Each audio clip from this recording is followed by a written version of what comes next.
Welcome to the Star Wars Stuff podcast, where we talk about all things Star Wars. I am Queen Amidala of the Naboo. And I'm General Skywalker. happy early Halloween. Yeah. Yeah, we just wanted to, Let's do a little something. Yeah. I mean, not go all out, but No. I mean, Never. I didn't paint my nails, so I didn't go all out. I grew my hair out specifically for this in 1 week. That's impressive. Yeah. I can't really turn my head all the way. We're gonna have to just rotate my whole body. There we go. Welcome back to the Star Stuff podcast, where we talk all things Star Wars. My name is Colin. I'm Ray. And we're here to talk about Star Wars. We have a decent amount to just kind of talk about, because there has not been that much for trailers like Acolyte and Skeleton Crew. There's a couple of the new Lego Halloween specials on Disney Plus, so if you haven't checked those out and you're in the Star Wars Halloween mood, go and check those out. And then there's comic news, which David, Ray, and Zach are all covering. Not this Ray, the other Ray. I was gonna say I was not informed about this. Yeah. So go and check that episode out. Those are coming out every week on Tuesday. But yeah, so we've been doing costumes for a while. I've known Ray since 2018. Oh, yes. I started in 2017. Yes, I started. We met in Comic-Con 2017, because my first year was 2017, and that was my first Comic-Con. I didn't join the 501st until 2018. But I think you were there. Oh, okay. 2017, 2018, basically the same thing. And we both just love, dressing up, wearing costumes, doing what heroes do. And as most of you know, I have a love for Anakin Skywalker, so doing Anakin was a lot of fun. I just realized. Yeah, keep talking. I don't know what he's doing, but if you're listening to this in the audio format, go ahead and check us out on our YouTube, because then you can see our beautiful costumes, because, why not add a little more fun to it? It's Halloween. Halloween's a time of wearing costumes. And I don't know about you, but for me as a costumer, it's also the time of year where everyone asks you to make their costumes for them. So that's always a fun time of playing dodgeball with the requests. But head on over to our YouTube. Oh, I see. You forgot to remove your hand. There you go. Anyways, this is also an interesting time for people who do costumes, because people are like, oh, you're going full out for Halloween. It's like, I get to wear this stuff all the time. Yeah. So why not choose something silly? Because my wife and I had a Halloween party that we were going to, and I was like, yeah, I could wear my Stormtrooper, I could wear Anakin, I could wear my Captain America, I could wear, any of these costumes I wear all the time. But then we were like, let's just dress up as astronauts. So we went to Spirit Halloween, and we just bought, some astronaut costumes. I know last year I was just Mothman. That was my Halloween costume. So yeah. I mean, you can go all for cosplayers. You can go all out for Halloween, but I almost think it's a little more fun to do like the simplistic costumes, just because we wear this all the time. Yes, and it can be a lot. And this isn't something you necessarily go to a party in. I can only wear this headdress for so long. Yeah, well, so I was also debating on wearing my Stormtrooper, but then I was like, you can't sit in that. No, and I think that's what makes the Rebel Legion and the good guys superior to the bad guys, is we can sit. Yeah, but, I can still reach over and pick up things. It takes you a minute. By the time you reach over, I can still do it, though. By the time you reach it, a rebel's already come by and snagged it. Fair enough.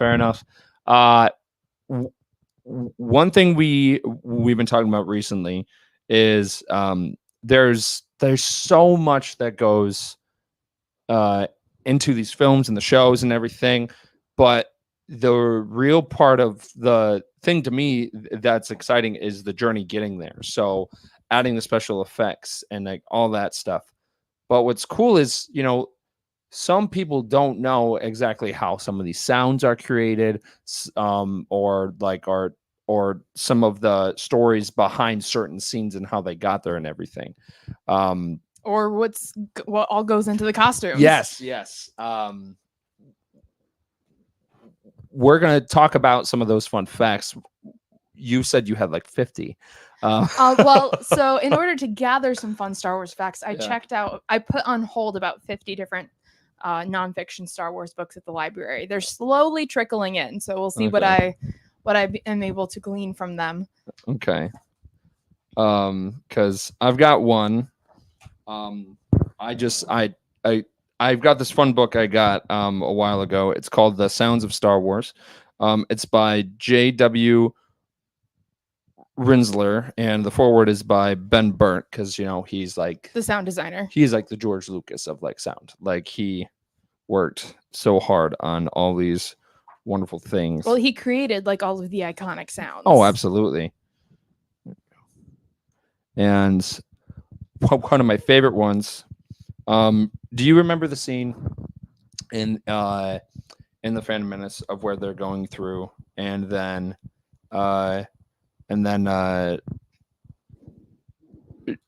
Qui-Gon Jinn, Obi-Wan, and Jar Jar are going through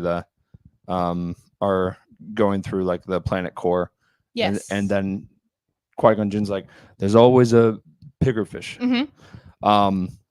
That creature will come up and it takes a bite out of the thing. Do you know how they got that sound? No.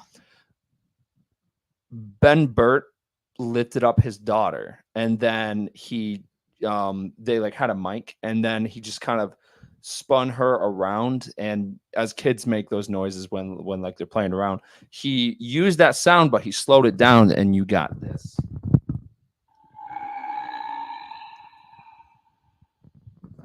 I love that so much. That is awesome. Yeah. So there's so many other cool facts like that.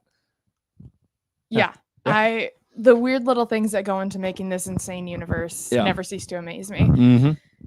I know for this costume specifically, the black stripes on the surcoat are made with hand-woven silk pods. Okay. Which took, I think, a month for just that part alone. And Wow. I'm like, it's so insane to put so much detail and handcrafting into a costume that's on screen for such a short amount of time. Which I've had people ask me, why do you do this costume? Because like it's hardly seen. I was like, well, that's the thing. It's hardly seen. And not gonna lie, it like looks super cool. Me and my croissant. Croissant. Looks like we got some comments. Let's go. Hello. Thank you, James. We've been trying to convince James, which is one of our other podcast hosts, to do a Jawa or another costume for years, and he just doesn't want to. And I'm like, you should do it. Do it. Do it. Do it. Do it. Do it. Do it. But yeah, so what's your favorite behind the scenes fact for the Phantom Menace? Oof. I mean, the one that immediately comes to mind is so this was, I think, Keira Knightley's first performance, and she was picked because of her similarities to Natalie Portman, because they originally were gonna just have Natalie do both parts. Yeah. And on set, when they were in their full getup, their own mothers could not tell them apart. They could not figure out which one was which. That's funny. And I mean, as somebody who has religiously studied the Handmaidens, I can pick out the moments when it is Sabe and when it's Padme, versus also being able to pick out each individual handmaiden in the background. Yeah, I mean, and something else that you have to consider is like they are wearing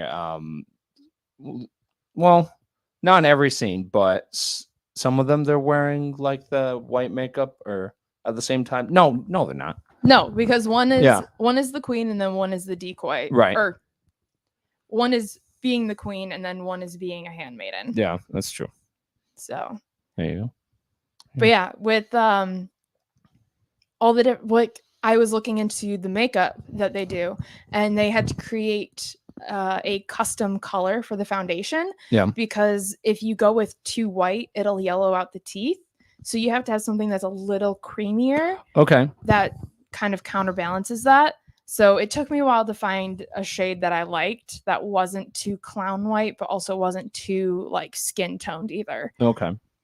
And people have asked you a lot, but how did you get the hair to be like that? Because of the way that you were telling me, you approach it in a very different way. Yes. So I do not have, or I didn't have like the resources of like EVA foam and there's another material that gets Warbler. I didn't have Warbler either. Okay. Which I know is stuff that some people use for things like this. My background being like taking a very Dutch approach, I made a lot of my stuff out of cardboard. So my very first Ray staff is all cardboard and recycled materials. So the headdress is made of cardboard and paper mache. And then the parts where the hair is just loose Kanekalon hair that I kind of wrapped around and glued in place. For the wig, I added on 2 like bundles of Kanekalon hair to create the wrap braid that goes up on the top of the head. And then the clip-on ponytail is actually just a clip-on ponytail of hair wrapping around a Hershey Kiss shaped pillow. Oh, okay. So that's how that one goes. It's actually pretty light, but it's also very long. So yeah, it can get caught in stuff quite easily. Yeah. I never really wore a wig until I had this costume, and it's okay. It still definitely needs it needs a lot of attention. Because for Anakin's mullet, it can curl up really fast in the back. Mm-hmm. And I love it. It's just it is a lot of work. So I don't envy anyone that has long hair, because I can't even imagine that. Yeah, it can be pretty interesting trying to get your hair up into the wig cap. Yeah. For me, I just do 2 French braids, and then I wrap the end of the braids back up like around my head and pin them in place. Okay. So I have like a braid crown almost. Okay. And then the wig goes on super nice. What's your favorite costume of all time, and then what's your least favorite costume of all time? Of Padme's? No, of just like in the Star Wars universe. Ooh, okay. They're probably going to be Padme's. Well, which one? Because she has like thousands. I know. She has a different outfit anytime she appears on screen. It's quite insane. Because the Phantom Menace only takes place over a course of a couple days. Yeah. And she wears like 50 different outfits. Who do you think has more outfits? Her or Lando Calrissian? Padme, definitely. Padme? Yes. Have you seen Lando's closet? Have you seen all those capes? Yes, but here's the thing. She has a collection of outfits on Naboo. They had a backup collection of outfits on the emergency escape ship that they took off of Naboo. Yeah, it's true. Because she changes costumes before going back. I can even imagine of what her outfit like collection is at the palace, where they would have like an entire maybe like ballroom. Exactly. Because the outfit she wears to address the Senate, that like big huge headdress, yeah, that had to be on the ship. Yeah. They didn't go to Naboo to pick that up. Yeah. So like it's so expansive. I think that one, her Senate address, might be one of my favorites. Okay. I would definitely do that costume if it wasn't so intense. Okay. This was like pushing me to my limits. This one was very intense to build. Thankfully it was a quarantine project. Yep. It did take 14 months though of construction. This was also, well, I got the first part of this during at the end of 2021, so it's when I first started working at Galaxy's Edge. And then the wig came in just a couple of weeks before Star Wars Celebration. Oh yeah, 2022.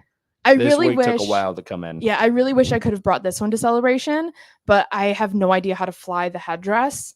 It would have to be a carry-on. Yeah. And so I haven't quite figured out if that's a possibility or not. But yeah, we'll find out sometime, because I'd like to bring it around.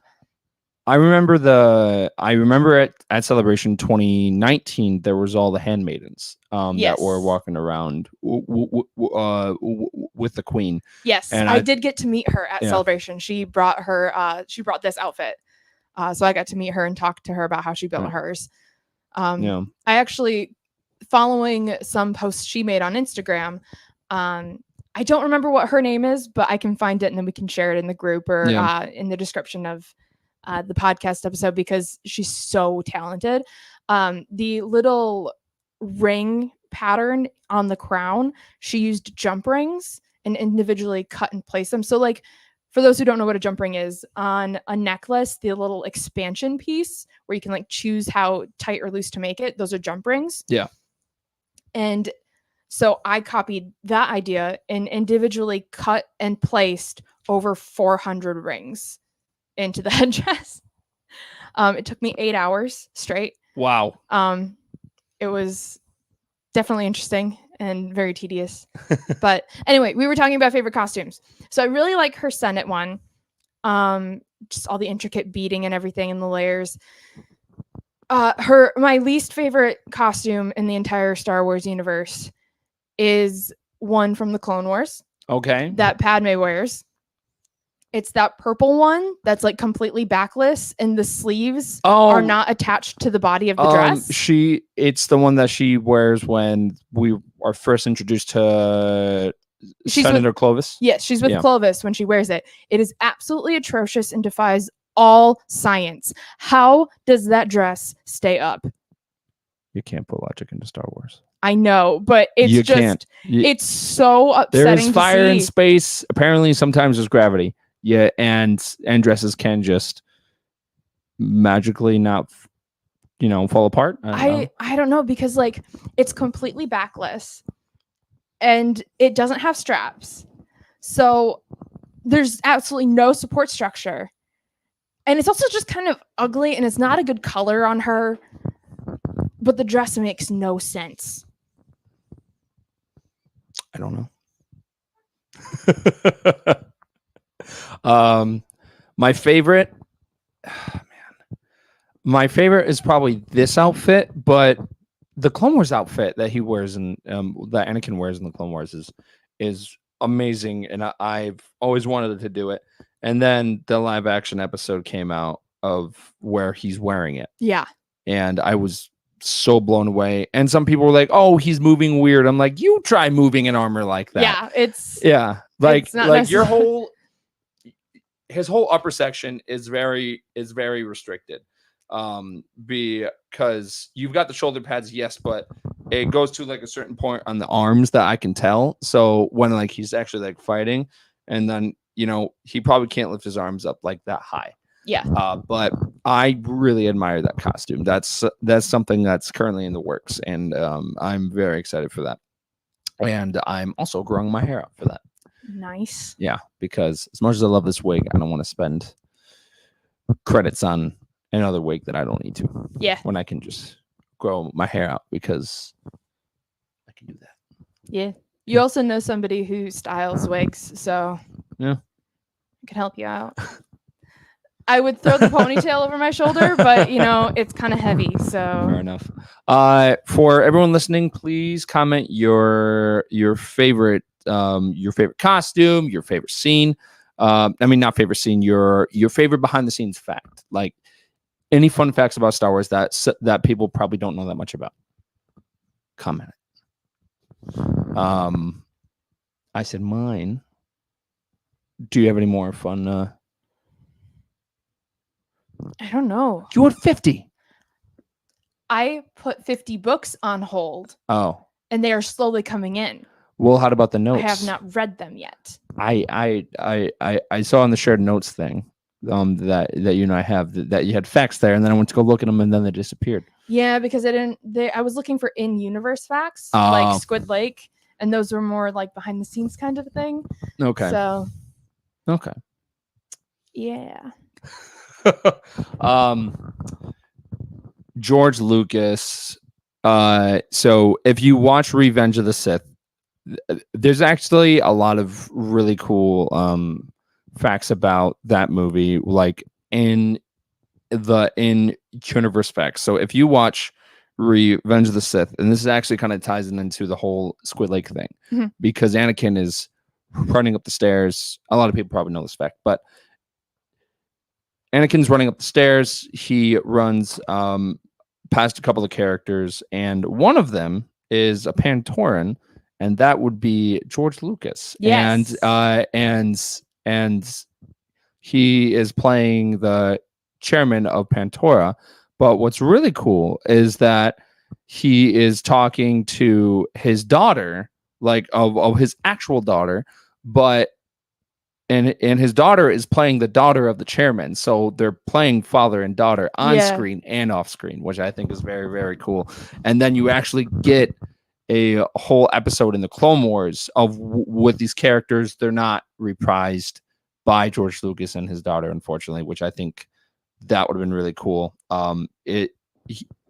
He's voiced by someone different in the Clone Wars episode, but is that person doing a George Lucas impression? oh no, Oh, I know.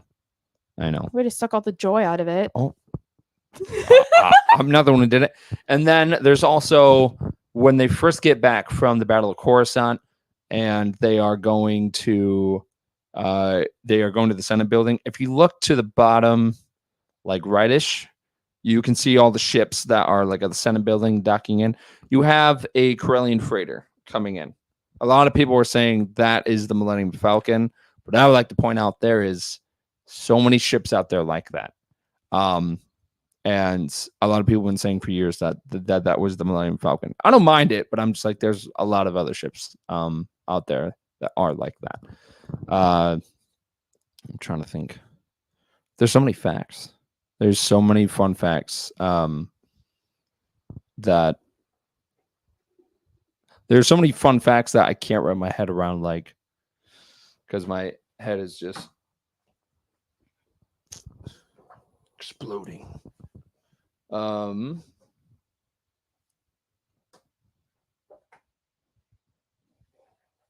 Pause for dramatic effect. Well, you look at that. I will say, I did get to have a conversation with E.K. Johnston, who wrote the Padme trilogy books. And my first question to her was, this is my headcanon, but I need to know if it's like canon or not. Because Sabe and Anakin meet each other in one of the books. And I said that I think Sabe and Anakin have a Rocco and Elmo relationship, with Sabe being Elmo and Anakin being Rocco. And she confirmed it's canon. So I just think that's amazing. Because Sabe would definitely walk into a room and go, "Hello, Rocco." I've seen that meme around, but I've really never, I never really watched that full. Essentially, Zoe has a pet rock named Rocco, and she loves Rocco. And Elmo is friends with Zoe and hates Rocco. So Zoe would be Padme in that situation. Yeah. Okay. So absolutely chaos and do not like each other. Which, I mean, fair point that Sabe would not like Anakin, because they meet each other, like, obviously when he's a kid. But then the next time that they see each other, she's pretending to be Padme and sleeping in Padme's apartment. And Anakin comes in and is just like, "You're not Padme," and tries to kill her. So just...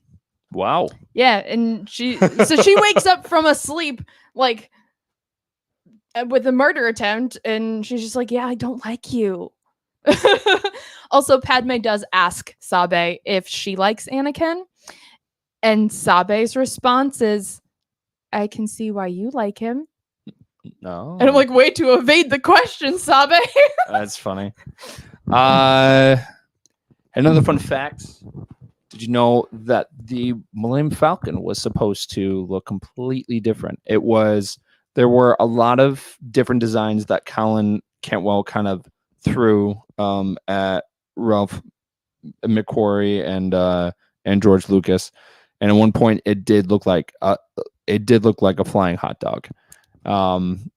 I mean, and then it did look like a hamburger too. But I'm glad that we got what we got. Was Colin Cantwell just hungry when he was making these designs? I don't know. We actually did have the honor of meeting Colin Cantwell. Yes, we had breakfast with him. Yes, yeah, a couple of years ago, and he passed away recently. But he was a very, very nice person. Yes. And he really loved Star Wars, and they actually honored him in Andor, because there is a there's a shuttle in there. Well, it's a cruiser, and it's like a Cantwell class. Oh, nice. And it is one of his original designs that he made that never made it into the original films. Yeah, so. Because he had a signing after we met with him for breakfast. Yeah. And so I got one of his prints of his original designs, and he signed it to Ray Ray, Raerey. Yeah. So I have that hanging on my wall. Yeah. That was awesome. I really, really enjoy those type of things, especially when they honor the people who work so hard on these films that passed away. But yeah, no, and then there's the fun fact of which I was about to bring this up, but one of our listeners has stated this as well, which is one of their favorite behind the scene facts is that Tom Hardy was supposed to be a stormtrooper in The Last Jedi. Have you seen that deleted scene? I have not, but that reminds me, In Sync was supposed to be an Attack of the Clones. Oh, the boy band. Really? They were going to be Jedi in the Geonosis battle. Oh, I didn't know that. Yeah, but George Lucas cut it last minute, and everybody was upset. We could have had In Sync in Star Wars. I can't wrap my head around that one. That would have been interesting. I think that they should have canonized that, and then they go on to help Max start the Max Rebo band because they're a boy band. Now you're headed in the right direction. Yeah. Also, E.K. Johnston has this little phrase that she uses, but in The Phantom Menace, when they go to meet the Gungans, there is a shot. It's kind of focused on Sabe, and behind you see some Naboo guards. Richard Armitage is one of the Naboo guards. And that was one of his first acting roles as well, which later he would play Thorin Oakenshield in the Hobbit films. Yes, and so E.K. Johnston calls him Stealthiest Armitage, because he just sneaks in the background there. You see him in so you first see him in the hangar, because he's one of the pilots and guards that Obi-Wan comes in and saves, and then you see him running, and then you see him later in the forest. So and fun fact on top of a fun fact is the character he plays, he was a Naboo guard, but he ended up being a named character called Tanra, who was closer with Padme and the Handmaidens, and Tanra ends up teaming up with Sabe to go to Tatooine to free slaves. And then Tanra's to Sabe, I like you. And she's like, well, I like Padme because she's my queen and I'm going to do whatever she says. And he's like, okay, I'm okay with that. And she's like, okay, cool. And then they started dating. That's funny. And Ray Park has 2 roles in The Phantom Menace. Oh. Because he plays Darth Maul, but also he plays a Naboo guard during the final. He plays a Naboo guard during the final battle.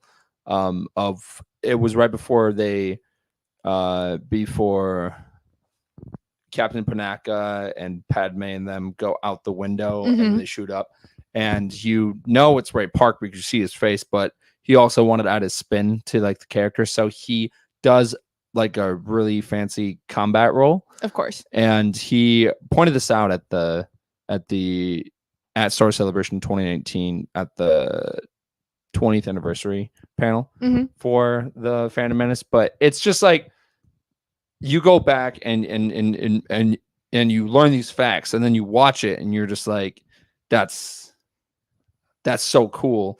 And then after listening to, which we talked about when Zach was here, about if you slow down the music for the ending celebration song of the Phantom Menace, it is the Emperor's theme. Yes.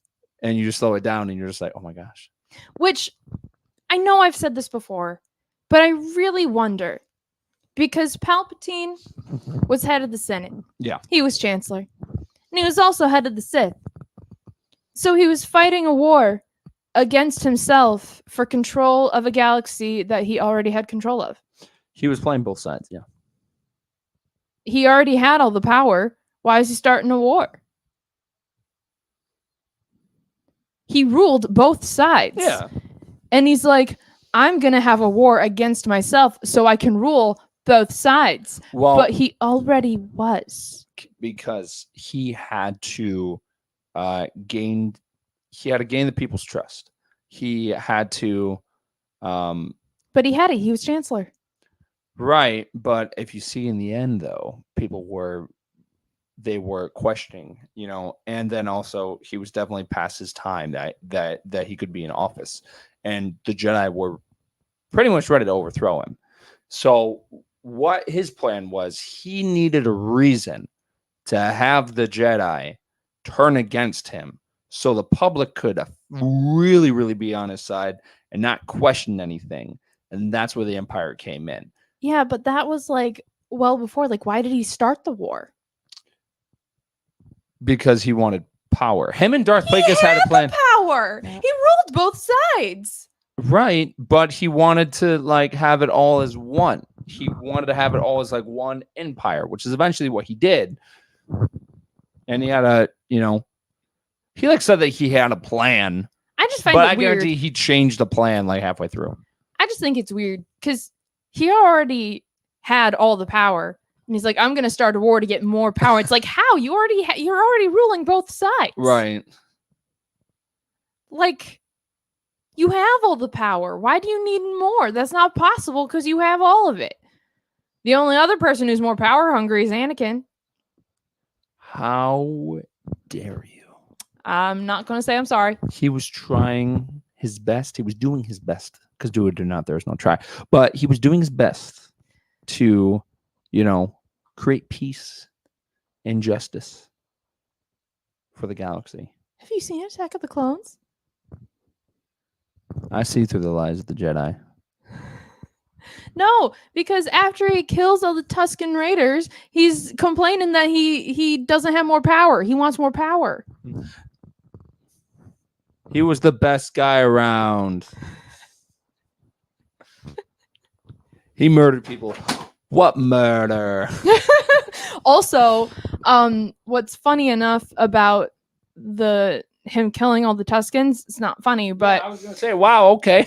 Sabe knows. Because she was living on Tatooine at that time. She knows. Well, Padme also knew. Well, she knows that somebody took out a bunch of Tusken Raiders. She didn't know it was Anakin. Then she goes and talks with Padme, and Padme's like, yeah, he had an incident where he took out a bunch of Tusken Raiders, and she's like, that was Anakin? So she knows how dark Anakin is and can be. And I'm just like, listen. Oh no. Listen, he was 19. He was 19, so who gave him a laser sword? The Jedi. That was a big mistake. Well, you don't give a child a weapon. Well, if you think about it, Anakin did start his training late, because it sounds like Jedi are kind of, they're not kidnapped, but they're like, they like go to the parents and they're like, hey, listen, your kid's got great abilities. We think he would be great in our school. Come in, And you'll never see them again. That's the First Order. The First Order actually went in and kidnapped children. Okay, but Obi-Wan doesn't know who his brother is. Well, because he never saw his family again. Well, that's because he can't have any attachment or anything because that's the Jedi way, and that leads So to you'll the fall. never see your family and again. that's why Anakin, does. So you what he never d- see your family again. That's what I'm saying. What you're saying is true. From From a certain point of view. Yes. See, I'm gonna make a compilation of that. I have to. I'm morally obligated. But yeah, no, so for Anakin, his training has definitely started late. And because he's 9 years old when he does, and it sounds like they normally start the training like maybe around 5 years old. Yeah. Probably younger than that. I gotta say you wouldn't start younger than like 3 because What is Jedi preschool like? because you don't start. I mean, you can start preschool at 3, but it's usually no. Is it young 5s? Could No, you 4 and 5 is preschool. could you imagine if like you're the teacher in that class and then all these babies just have like force powers and one kid starts building like a block tower and the other kid uses the force to knock it down and then they end up getting in a fight and they're using the force and then the teacher's just standing there and they're just like, what did I just sign up for? It's just a bunch of baby Jacks from Incredible. yeah. Oh man. Oh, it's a good thing that the force isn't more like destructive, so one of them isn't like combusting into flame. Oh my goodness. I gotta imagine that would be quite a tiring experience for a teacher. Not that all school isn't tiring for a teacher. I mean, in the Clone Wars and then in Rebels, they actually do talk about like they find the very young force sensitive children because there's like when they're pretty much babies, like they're babies, they can't walk yet, but they can use the force. And then we explore later on, like of when they get older and they can use their force abilities a lot better. But I'm just curious of what that from that time period when they're a baby to get when they're a youngling, like around like Ahsoka's age when like she's, actually becoming a Jedi and all that stuff. I'm just curious of what their daycare plan is, like how do they do that? Because when you're a baby, you're still learning, how to control your emotions and all that. So in a way, are babies, Sith, like of when they're, because they can't control their emotions. But they're also I'm just I know, but they're also not like self-aware enough to make that kind of a decision. Exactly. So no. What you're saying is not true from any point of view. Except mine. Fun fact. The Rancor in Return of the Jedi originally was supposed to be, it was a guy in a suit. And they tried a couple of scenes. They weren't getting the movements that they wanted to. And at that point, they were trying to get into the age of new technology because technology was slowly catching up to the ideas that George Lucas wanted to do for a Star Wars movie. And that's actually why he waited a while to do the Phantom Menace and the prequels, just because he was waiting for technology to catch up with his brain and all that. Mm-hmm. And the original concept for the Rancor was someone would wear a suit. There's actual footage of a person wearing the suit. It didn't look right because it was just like big movements, and they tried slowing it down. It didn't look right. Yeah. So then they did a puppet and a bunch of other things, but basically it's a mixture of a puppet and claymation, I believe. And they also did stop motion for the AT-ATs and all that, and that's how I fell in love with stop motion, was just because there's a behind the scenes footage of Phil Tippett, like it's just this white table of snow, and then you have the AT-ATs. He would just pop open the door on the table, move it, go back under. They would take a picture. He would pop up again, move it, take a picture, and they did that for hours. Yeah, The It's so cool. stressful thing about stop motion is if you mess up one frame, you have to Yes. start over. Yes. I Try doing that with Legos. no, Lego. we had to do a stop motion film project in college, and that took hours just for like just a little video of something like tooling around on the screen and then exiting. It took so long. Mhm. I mean, it's not that I don't have a problem with stop motion. It's like you have to have the patience to do that, Mm-hmm.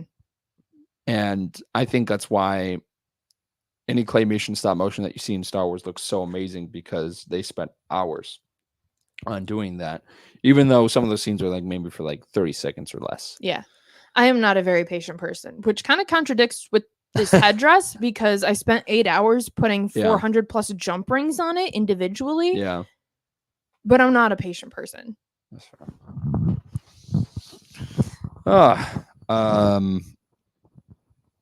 Life Day holiday special. It's coming up November 17th. How do we feel about it? You still haven't watched it all the way through. Nope. We're going to this year. Hopefully. A lot of people say a lot of stuff and never follows through. Not saying you don't follow through, but just a lot of people say stuff and it never comes to pass. So, I almost brought peace to the galaxy. but you didn't. Well, until years later. But you didn't. And I threw the Emperor down a shaft. And then he exploded. But he came back. So Because when you fall in Star Wars, you don't always die. Boba Fett. Palpatine. Luke. Darth Maul. See? Proving my point. Sure. You know, the thing that's like good about this headdress, because like it's a little heavy, but not too bad. But the ponytail, the weight of the ponytail holds my head back. So like it helps me stand up straight like a respectable person.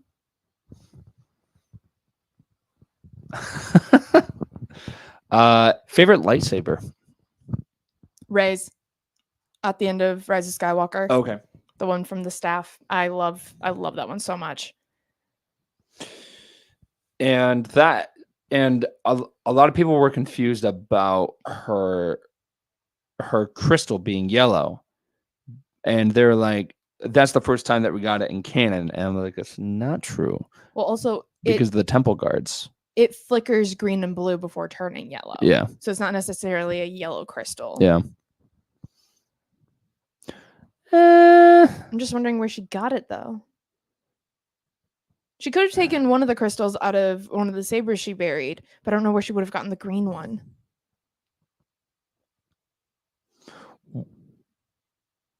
If you're painting and you mix blue and green, this is light, not light. Mixing light. You can't put logic in Star Wars. Mixing colors of light and mixing colors of paint are very different. Okay, what happens if you mix the light? I don't know. Let's give it a goog. You're the only person that I know that says goog. You got to give it a goog. I mean, does that not make sense? No. Give it a goog. Go to the goog machine.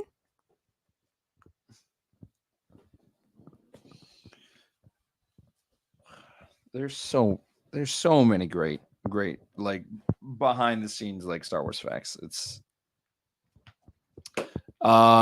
did you know that so remember the scene in A New Hope of where there is there's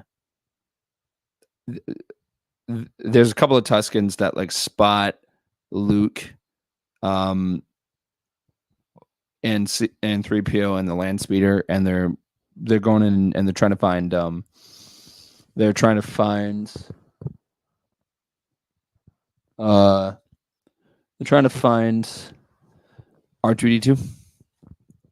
Mm-hmm. The bantha that the Tusken Raider hops on is a baby elephant. And they put a bantha costume on top of the baby elephant. I love that. Yeah. I love baby elephants too. Mm-hmm. So mixing green and blue light results in cyan, which is like a light blue green. It'd be mixing green and red that creates yellow. There was no red lightsaber that she, unless you took the crystal from. Well, no, because of It flickers green and blue. right. Again, you can't put logic into Star Wars. You just can't. Yeah, I don't know, man. Like I said, I went to a film school. I don't know the smart side. I don't know science. You don't know science. Science is cool, but I do not understand it. I just make pretty costumes and wear croissants on my head. Yoda had a bunch of different names at first, and Like Yaddle? no. So that is such a stupid name. One of the original names for Yoda was Minch. No. Minch Yoda. He was gonna have a first and last name? Yep. Or I guess Yoda speaks backwards. Would Minch be his last name then? I don't know. Minch Yoda. So Minch was going to be his first name. Minch Yoda would was have going to be his his last name because Yoda speaks backwards. So if he says Minch Yoda, well, he doesn't say. You know, Anakin's name backwards. He doesn't say Skywalker Anakin. He says Anakin Skywalker. Fair point. Yeah. So. And sometimes he doesn't speak backwards at all. Yeah. And then another name that I guess his name was going to be Buffy. Like the Vampire Slayer? Yeah. I don't think it was specifically because of Buffy Vampire Slayer. Obviously. And that wasn't even out yet, but yeah. But, okay. Why didn't the name Grogu Buffy? Grogu, they haven't really explained like of where they got that name. Yeah, it's really interesting. Yeah. Huh. This belt does not allow for breathing while sitting. Woo!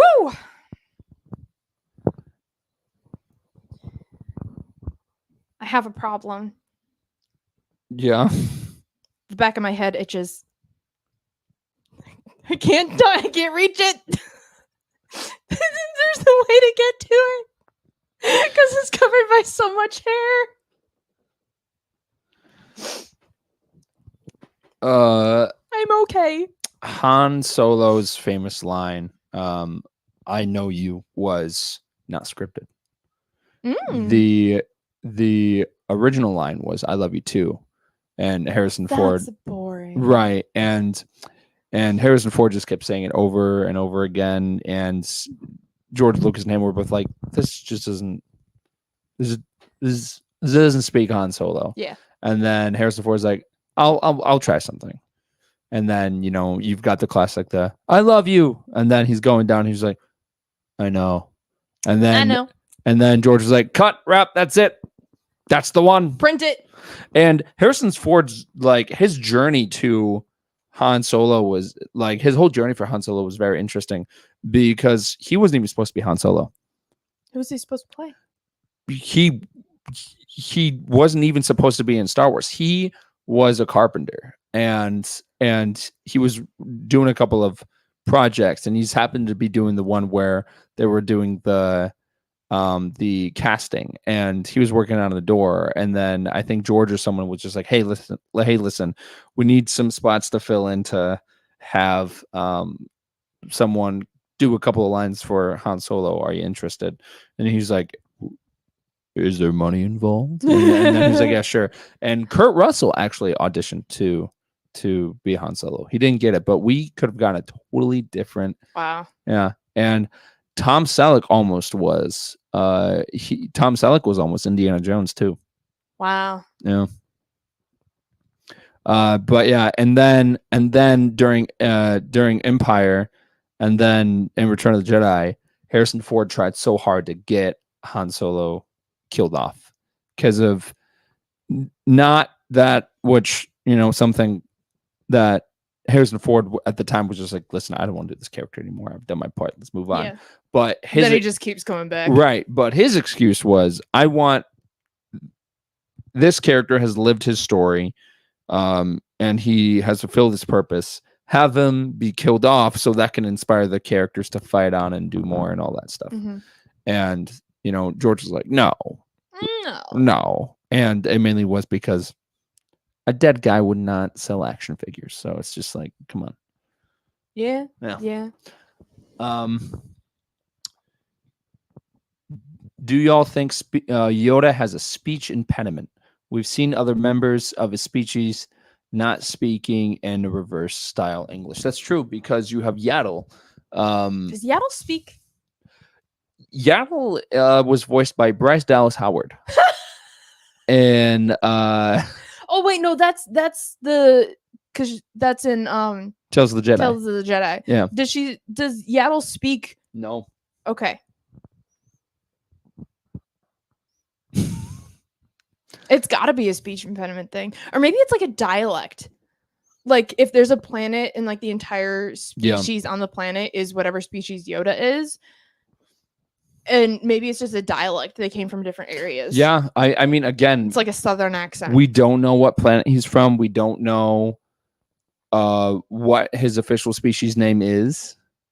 The only three existing characters of his species that we know is Grogu, Yaddle, and then Yoda. There was rumors that in the I think second season or third season that we would see the evil we would see like a cross species or like a evil type species of Yodas in the Mandalorian season 2 or season 3, I forget, that were gonna try and kidnap Grogu, and then Mando would have to go in and track them down and all that stuff and save Grogu. That was a rumor going on. And at the time I was like, I don't know if I want to know more about Yoda species, because that's something that he really that George wanted to kind of keep in lock. Like he didn't want anyone to know the mystery behind it. Yeah. Something wrong with your croissant? Is it too heavy? Just alleviating some pressure. Oh. Where it meets right under the crown, it sits right on the very top of my skull. Oh, I get that. With a magnet. I get that. So it's like a pressure point right there. Some helmets are like that. So I just put like just a small tiny bit of padding right in the spot. I have padding in there. Oh, wow. Yeah. It does nothing. See, I really wish there was a way to know how this headdress was originally attached, because the costume has only ever been on display once, and there's one single photo of it. That's it. It was in Spain, I believe. And so it's only been on display once. There's one single photo that I've been able to find of it. It's from like a 3/4 view, so you can't see the back. There's almost no photos of the back or side. Okay. And those that do exist do not show how it is attached to the head. And that is like the biggest mystery. So I used magnets because there is no visual attachment. It just kind of sticks there. So, and magnets are the most secure way of holding it to my head than anything else. What was your first Halloween costume that you remember? And it probably wasn't Star Wars related, because you didn't get into Star Wars until The Force Awakens. Yeah, so all of my siblings and I all had the same first Halloween costume. We were we were clowns. So like they got that for when I was a baby. I wore the clown costume. And then when my sister was born, her first Halloween, she wore that same clown costume. Oh, wow. And then for my younger sister, the first one I remember like choosing was I was Mulan. Okay. But I know before that I've been like, I did like a cat. You know, like your typical. I'm pretty sure I did a fairy. No, I take it all back. I did Sleeping Beauty. Oh, okay. Because I still have the hat from that costume. Hat? Yeah. So Halloween costumes, especially in like I'm trying to think. It was just me and Nicole, so it's got to be like 99, 2000 maybe. Um those Halloween costumes did not look like the movie costumes. They were very different. She had, so it was a Sleeping Beauty dress, but she had a one of those like Renaissance like cone hats. Okay. And then it had a picture of Sleeping Beauty on it. But yeah, I still have that up in my closet. I just remembered that. Huh. Probably doesn't fit. The elastic's probably so small that I wouldn't be able to get it on my head. But now I'm kind of tempted. Well, so one of my first Halloween costumes was, and it was a sibling one, and it was where my siblings and I were dressed up as the original M&Ms, I guess. Oh, nice. I think I was the red one. My brother was a yellow one, and then my sister was a green one. No, blue. No, green. I don't remember, but we surprisingly we didn't get that much M&Ms. Like I just remember from my mom telling me that you guys dressed up as M&Ms, and we thought you guys would get a lot of M&Ms, and you guys didn't get any. I know one year, I think it was like 7th grade. I was Wednesday Addams, and Okay. around that time, I grew up with the original Addams Family in black and white. Yeah. And so obviously I was obsessed with it. My best friend was Morticia, and then I wore Wednesday. And go. I even had like a little Barbie doll in a matching dress, and it without a head because she has a headless doll. And every single house we went to was like, wow, your pilgrim costume is so cute. And I'm like, I am in a short dress holding a headless doll. What part of this makes you think pilgrim? Somebody read The Crucible one too many times and is getting a little creative. Crucible's dark. One of my other costumes that I did was Anakin. The same year that Revenge of the Sith came out, and I had my glove, and I've talked about this, but I want to talk about it again because I feel like I'm carrying on that legacy of myself as a kid. But I had the Anakin Skywalker Revenge of the Sith Halloween glove, and I used to wear that all the time. And then when I started doing this one, this glove came in, but the buckles just weren't right. Mm-hmm. And it's hard to find like a very screen accurate glove that's at a decent price. Yeah. So I, as horrible as it was, I had to rewatch the movie. Crazy. And homework. I know, crazy. Not like I watched The Phantom Menace 50,000 times trying to study this costume. Yeah.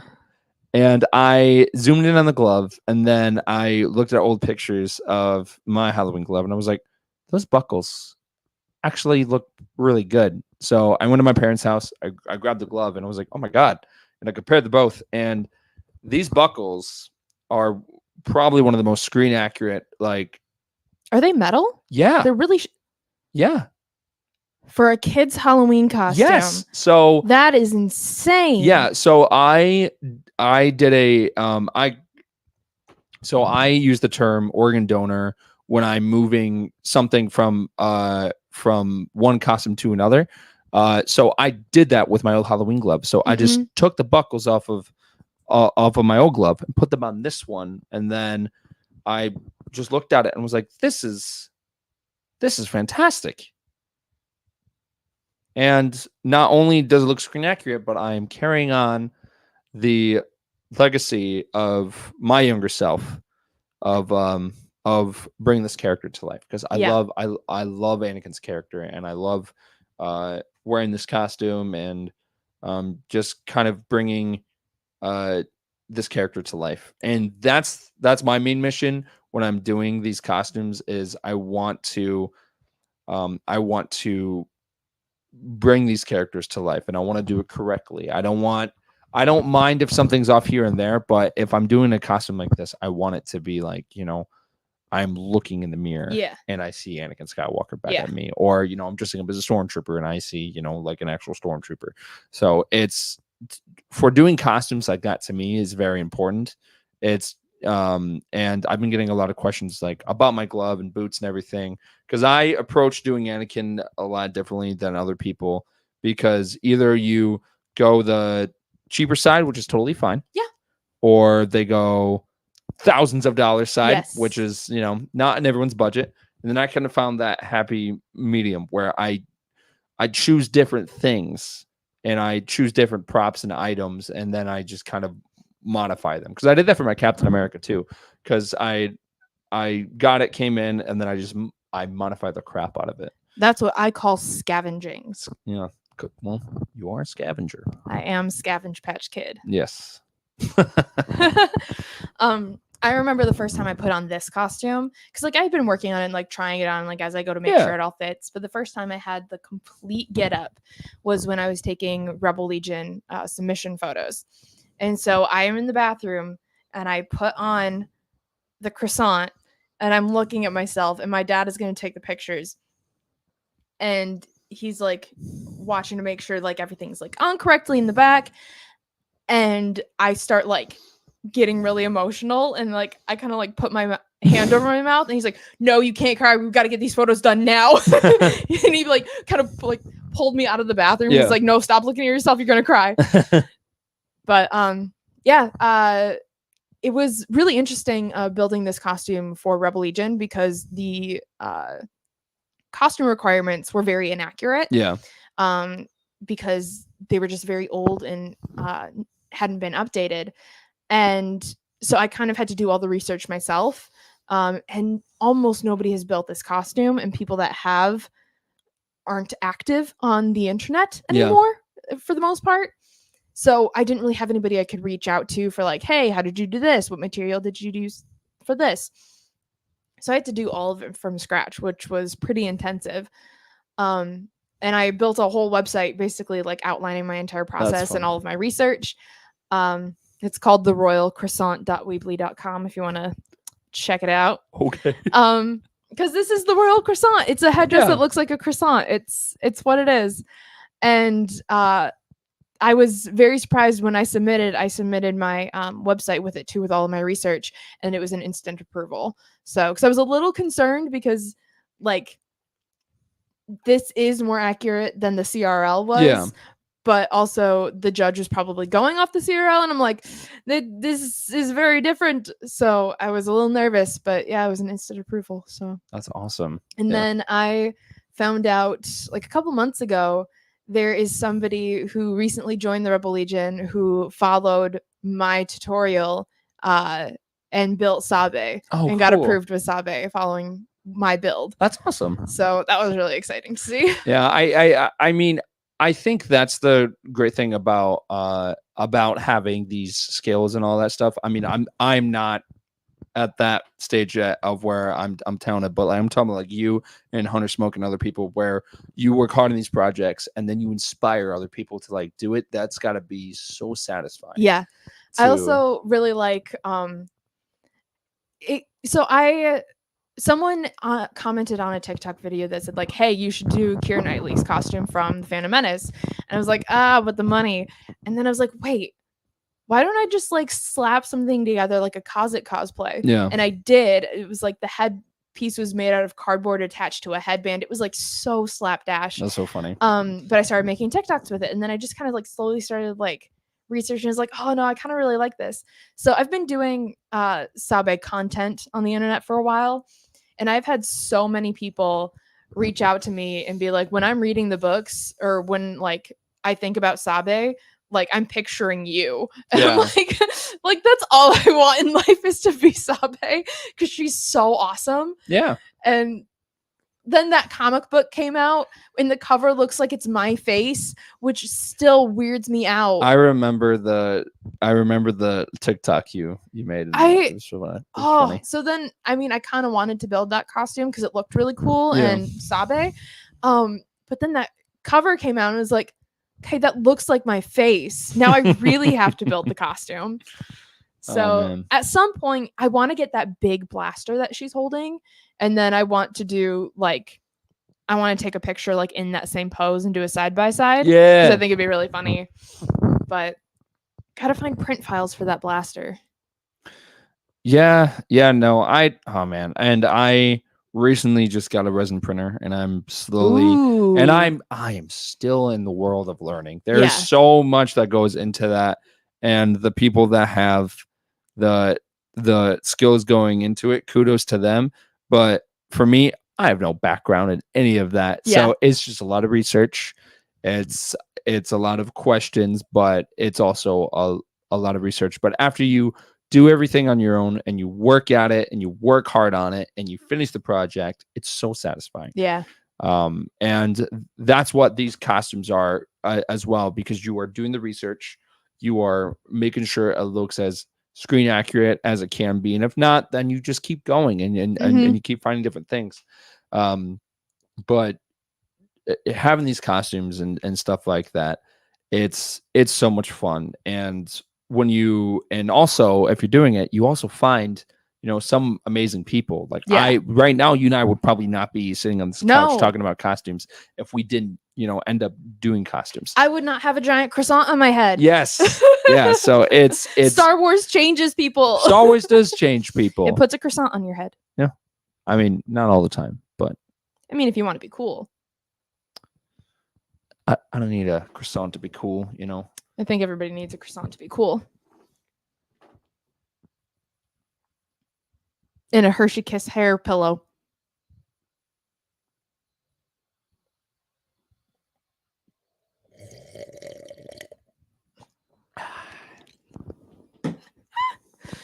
Oh. Yeah. But yeah, no. And for anyone that wants to get into, costumes, building droids, all that stuff, there's so many great people out there. Our friend Hunter is a great example. Go and check his stuff out.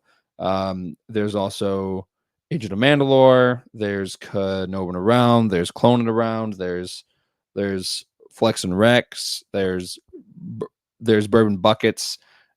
And the list goes on and on and on, but there's so many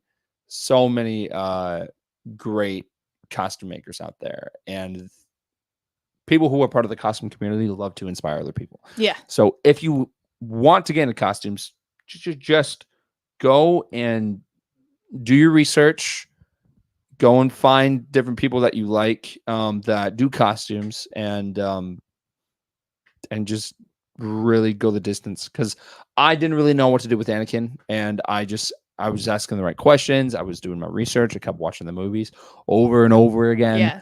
Yeah. But sometimes you have to, take that first step, so then you can kind of step into the larger world of costuming, and it's so satisfying when it's done, because wearing this is so much fun. And then, we got some great friends like Star and Cap that, do all this stuff. So, Star does Ahsoka and I do Anakin, and we have so much fun of just going around conventions and just doing something that Sky Guy and Snips would do. Yeah. So, yeah. That's why I really want more prequel Yeah. costumers in the area, because Yeah. almost nobody does costumes from the prequels. Yeah. Because I want a group of people to run around with. Yeah. Because I think that would be hilarious. And the next convention that you can see us at is going to be at Grand Rapids Comic-Con. Yeah. I will be wearing this probably on Saturday. Okay. I'll be wearing Rey on Friday. I usually do Rey on Friday. Okay. Haven't figured out what my Sunday is going to be, but Saturday is definitely Sabe. I'll probably switch into Commander Sabe once the croissant becomes too much. Fair enough. Yeah. One thing that I do like, though, because I've done one event as Battle Decoy Sabe, and at Comic-Con, it's just kind of happens. Anybody who is a generic Jedi from our base will just kind of like circle around me and as like my escorts with like their lightsabers up, because walking around with this whole getup in a crowd can get kind of challenging, because like I don't want people bumping into me or like to knock it on anything, just because I'm so like I built it so I know it's like strong enough, but like I don't want to risk any damage. So it's funny that you brought that up because that's just an old memory just popped in my brain. But in the original Star Wars Battlefront 2 campaign, after the Clone Wars ended and the Galactic Civil War begins, one of the first missions is going back to Tatooine, and it doesn't say which queen, but in the game, the queen is dressed up as Sabe, and she's guarded by a bunch of Jedi Knights after Order 66, and your mission is to end her rule, and you have to take her down. I know it's sad, but Wow. Yeah. That's upsetting. yeah, I don't like that. yeah. We should play that level. I was really disappointed that they didn't include Sabe in the Lego game. Well, I mean, they did, but they didn't do it well. Well, they didn't have this costume. No. So I was very Yeah. disappointed. But my friend Michelle sent me like screenshots as she was playing the game, and it would be like handmaidens. And so she'd be like, okay, this is what's happening in this scene. Which handmaiden is this? And by process of elimination, we would figure out which handmaiden is because it's a Lego Yeah. in the flame gown. Yeah. And so we're like, okay, so Rabe's doing this, Sasha's doing that, Yane's out. Just like by process of elimination, figuring out which one was. I think Rabe is the one that was like following around the most. That's funny. It's either Rabe or Erite. Because the other two were literally detained. So many. Sabe, Rabe, Sasha, Yane, Erite, Harambe. Padme, Dorme, Verse, Corday, Mote, and LA. LA. LA. LA. ELLE. Really? Yes. Did George come up with all those names? I don't know. I assume so because they are in the credits. But the names are never stated. Dorme's might be stated. Is Corte in the Phantom Menace? No. Okay. Corday, Dorme, and Verse are in Attack of the Clones. Where are they during the Phantom Menace? They're not handmaidens yet. They're not handmaidens yet. No. Okay. So Padme had her handmaidens, the Sabe, Rabe, Sasha, Yane, and Erite, when she was queen. And then when her reign as queen ended, they kind of disbanded. And then Padme was going to become a senator. And so she's like, I don't know how to like do all of this without like any help. And they're like, well, you don't really need decoys. So you don't need to have your assistants look like you, but you want them to have the same skills we do.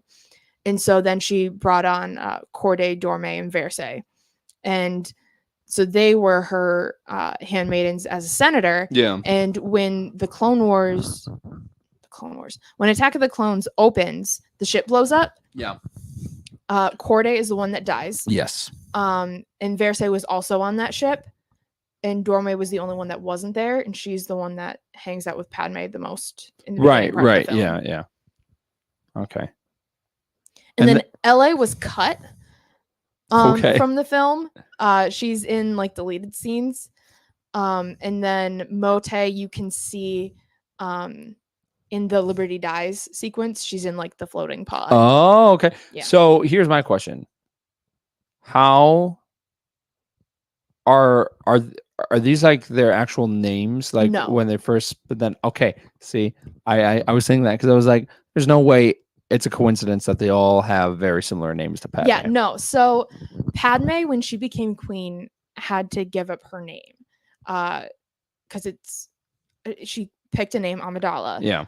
Because her last name is Naberi. Yeah. So she had to give up her name, and so to honor that, the handmaidens said, why don't we pick names that sound similar to yours? Because I guarantee when someone hears enough A's in a row, they're going to lose track of who's who. Right. So Sabe's original name is Tsabin.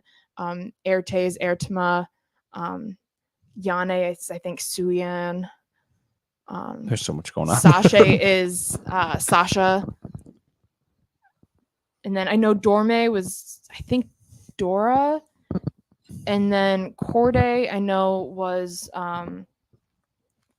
Cordin, and Versailles was Versat.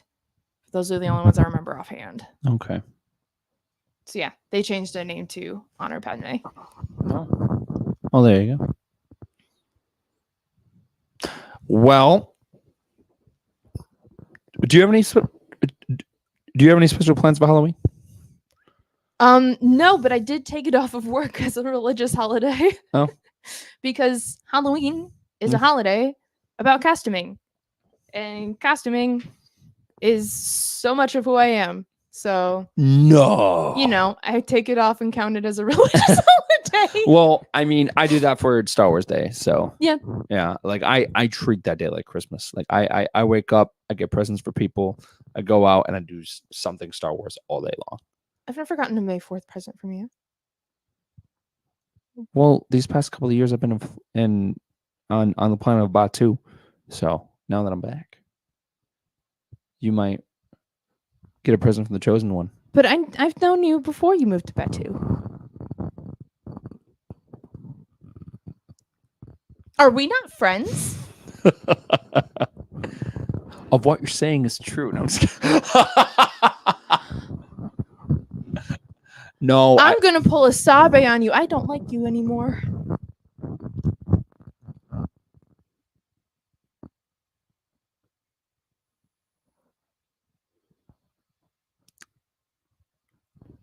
I can get you a present. I don't need a present. It's fine. Okay. Well, as the great Admiral Akbar says, it's a trap. You want a present? Yeah. Yeah.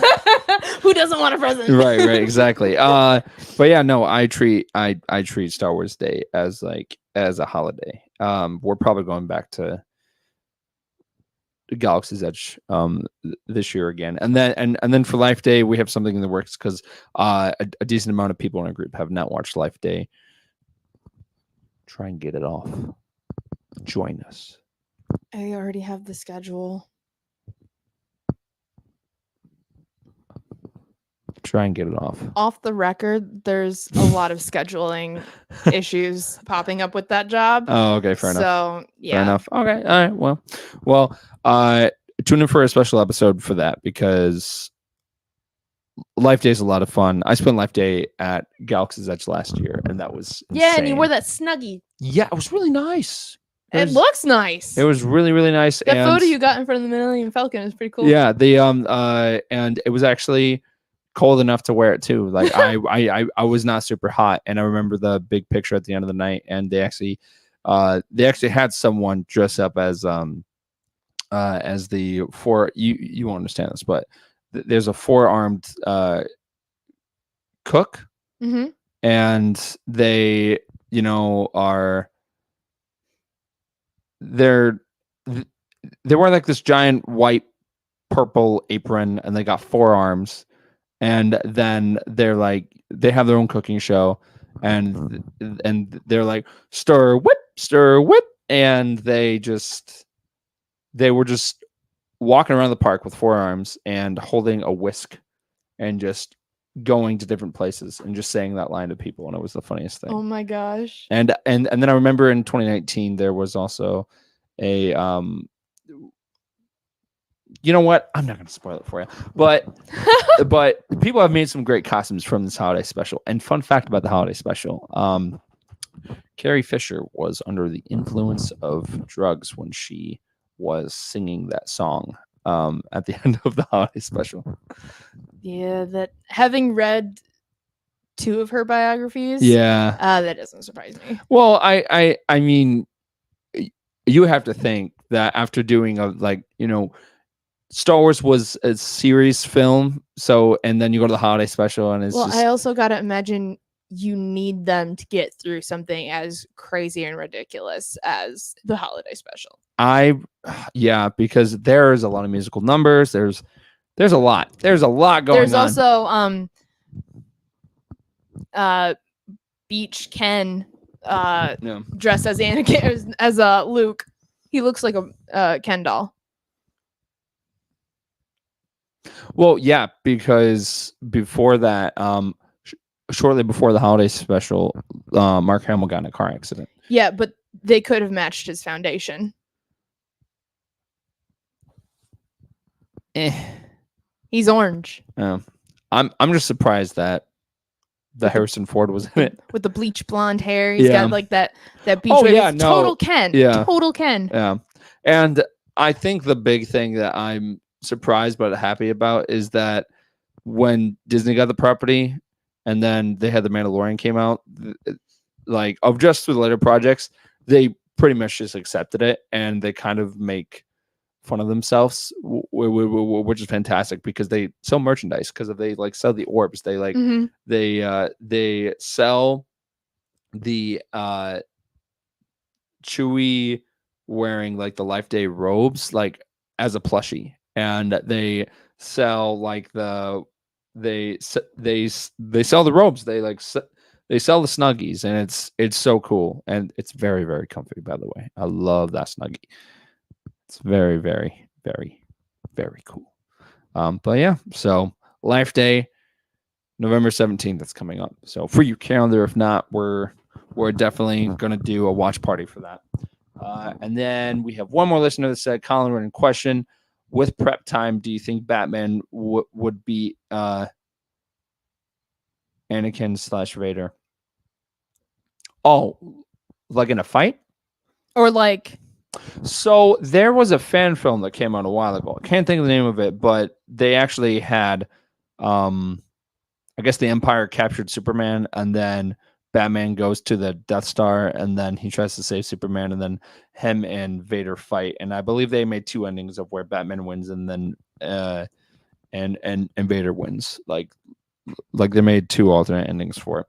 I don't know. I mean, I think Darth Vader's got the whole Force sensitive thing, which has its advantages, and yeah, I don't think Batman really stands a chance. that's a good question for our friend Josh because he is like Yes. a Batman fanatic. Yes. So I'll talk to him and see what he thinks, and we'll get back to you. How does that sound? If you want to see more fun videos, keep following us on YouTube. All that stuff. Go on TikTok. We have revived TikTok. We have a lot of fun videos in there. On YouTube, we're posting shorts, not reels. Shorts. Well, we're also posting reels on Instagram. Reels on Instagram, fun facts on there. Go on our website, www.starwarsstuffpodcast.com. Yes. I should know that, but you should have led that because you made the website. I did. Yeah. Also, if you want to see more content of this croissant, you can check out my TikTok. I'm just going to shamelessly self-plug Scavenge Patch Kid. There you go. There you go. And if you go on our website, you can find the links to all of our stuff. If you go on patreon.com, type in Star Wars stuff 2187. I think it's Star Wars Stuff Podcast 2187. There you go. Star Wars Stuff Podcast 2187. You can find a Patreon. We got exclusive content on there. Go and check it out. For myself and Ray and from all of us at the Star Wars Stuff Podcast. Have a great Halloween, and may the Force be with you. Always. This happens every time.